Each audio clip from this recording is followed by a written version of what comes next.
Vastu tips for money. ಹಣದ ಸಮಸ್ಯೆ ಹೆಚ್ಚು ಕಾಡುತ್ತಿದ್ದರೆ ಹೀಗೆ ಮಾಡಿ, ಮಹಾಲಕ್ಷ್ಮಿ ಮನೆ ಬಿಟ್ಟು ಕದಲುವುದಿಲ್ಲ. ಮನೆಯಲ್ಲಿ ವಾಸ್ತುವಿಗೆ ಸಂಬಂಧಿಸಿದ ದೋಷವಿದ್ದರೆ ರೋಗಗಳು, ಸಮಸ್ಯೆಗಳು, ಹಣದ ನಷ್ಟ, ಭಿನ್ನಾಭಿಪ್ರಾಯಗಳು ಮತ್ತು ವಿವಾದಗಳು ನಮ್ಮನ್ನು ಹೆಚ್ಚಾಗಿ ಕಾಡುತ್ತವೆ. ಹಗಲಿರುಳು ಎಷ್ಟೇ ದುಡಿದರೂ ಅಂದುಕೊಂಡಷ್ಟು ಯಶಸ್ಸು ಸಿಗುತ್ತಿಲ್ಲ ಎನ್ನುವುದಾದರೆ ಹೀಗಾಗಿ ನಾವು ವಾಸ್ತುತಜ್ಞರು ಕೆಲವು ಸಲಹೆಗಳನ್ನು ನೀಡುತ್ತಾರೆ. ವಾಸ್ತುಶಾಸ್ತ್ರಕ್ಕೆ ಸಂಬಂಧಿಸಿದ ಕೆಲವು ಸರಳ ಹಂತಗಳನ್ನು ಅನುಸರಿಸುವ ಮೂಲಕ ನೀವು ಕೂಡ ನಿಮ್ಮ ಜೀವನವನ್ನು ಬದಲಾಯಿಸಬಹುದು. ವಾಸ್ತುಶಾಸ್ತ್ರದ ಪ್ರಕಾರ ಬೆಳಿಗ್ಗೆ ಮನೆಯನ್ನು ಸ್ವಚ್ಛಗೊಳಿಸಿದ ನಂತರ ನೀರಿನಲ್ಲಿ ಅರಿಶಿನವನ್ನು ಬೆರೆಸಿ ನಿಮ್ಮ ಮನೆಯ ಮೇಲೆ ವೀಳ್ಯದೆಲೆಗಳಿಂದ ಅದನ್ನು ಸಿಂಪಡಿಸಬೇಕು.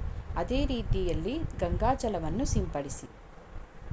ಇದು ಮನೆಯಿಂದ ನಕಾರಾತ್ಮಕ ಶಕ್ತಿಯನ್ನು ತೆಗೆದುಹಾಕುತ್ತದೆ, ವಾಸ್ತು ದೋಷಗಳನ್ನು ಕೂಡ ತಡೆಯುತ್ತದೆ. 2. ವಾಸ್ತುಶಾಸ್ತ್ರದ ಪ್ರಕಾರ ಧಾರ್ಮಿಕ ಪುಸ್ತಕಗಳನ್ನು ತಪ್ಪು ದಿಕ್ಕಿನಲ್ಲಿ ಇಡುವುದರಿಂದ ಮನೆಯಲ್ಲಿ ಸಮಸ್ಯೆಗಳು ಉಂಟಾಗಬಹುದು. ಧಾರ್ಮಿಕ ಪುಸ್ತಕಗಳು ಮತ್ತು ಪವಿತ್ರ ಪುಸ್ತಕಗಳನ್ನು ಯಾವಾಗಲೂ ಮನೆಯ ಪಶ್ಚಿಮ ದಿಕ್ಕಿನಲ್ಲಿ ಇಡಬೇಕು.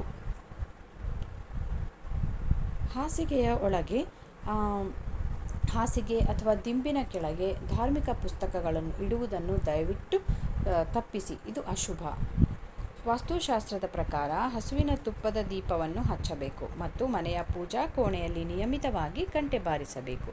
ಹೀಗೆ ಮಾಡುವುದರಿಂದ ಮನೆಯಲ್ಲಿರುವ ಎಲ್ಲ ರೀತಿಯ ಋಣಾತ್ಮಕ ಶಕ್ತಿಗಳು ದೂರವಾಗುತ್ತವೆ. ಹಾಗೆಯೇ ಮನೆಯಲ್ಲಿ ಶಂಖವನ್ನು ಇಟ್ಟುಕೊಂಡು ಊದಿದರೆ ನಮ್ಮ ಮನೆಯಲ್ಲಿನ ದೋಷ ನಿವಾರಣೆಯಾಗುತ್ತದೆ. ಪೂಜಾ ಕೋಣೆಯಲ್ಲಿ ದೇವತೆಗಳಿಗೆ ಅರ್ಪಿಸಿದ ಹೂವುಗಳನ್ನು ಮರುದಿನ ತೆಗೆದು ತಾಜಾ ಹೂವುಗಳನ್ನು ಅರ್ಪಿಸಬೇಕು. ಅದೇ ರೀತಿ ಪೂಜಾ ಕೋಣೆಯಲ್ಲಿ ದೇವತಾ ಚಿತ್ರಗಳನ್ನು ಪರಸ್ಪರ ಮುಖಾಮುಖಿಯಾಗಿ ಇಡಬಾರದು. ಇದು ಅತಿ ದೊಡ್ಡ ಸಮಸ್ಯೆಯನ್ನು ಸೃಷ್ಟಿಸುತ್ತದೆ.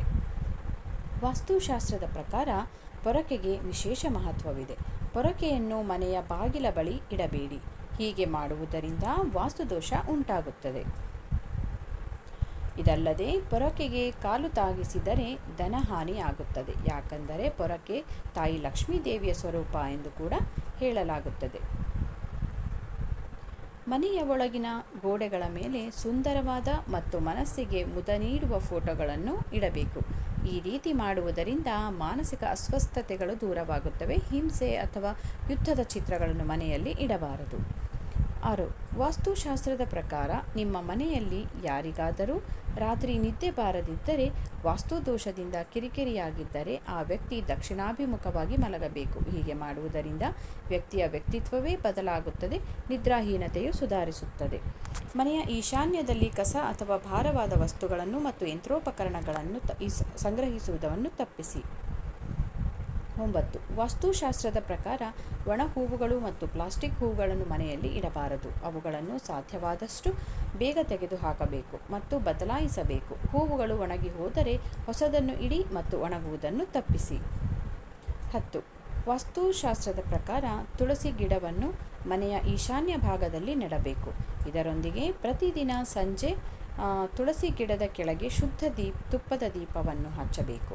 ತುಳಸಿಯ ಮುಂದೆ ದೀಪವನ್ನು ಬೆಳಗಿಸುವುದು ನಿಮ್ಮ ಮನೆಗೆ ಶಾಂತಿ ಮತ್ತು ಸಂತೋಷವನ್ನು ತರುತ್ತದೆ, ಜೊತೆಗೆ ಸಮೃದ್ಧಿಯನ್ನು ಕೂಡ ತರುತ್ತದೆ ಎಂದು ನಂಬಲಾಗಿದೆ. ಸ್ನೇಹಿತರೆ, ನಾವಿಲ್ಲಿ ಕೊಟ್ಟ ಮಾಹಿತಿ ಇಷ್ಟವಾದಲ್ಲಿ ಪ್ಲೀಸ್ ಲೈಕ್ ಮಾಡಿ, ಶೇರ್ ಮಾಡಿ, ಸಬ್ಸ್ಕ್ರೈಬ್ ಮಾಡಿ. ಕನ್ನಡಿಗರನ್ನು ಬೆಳೆಸಿ. ಧನ್ಯವಾದಗಳು.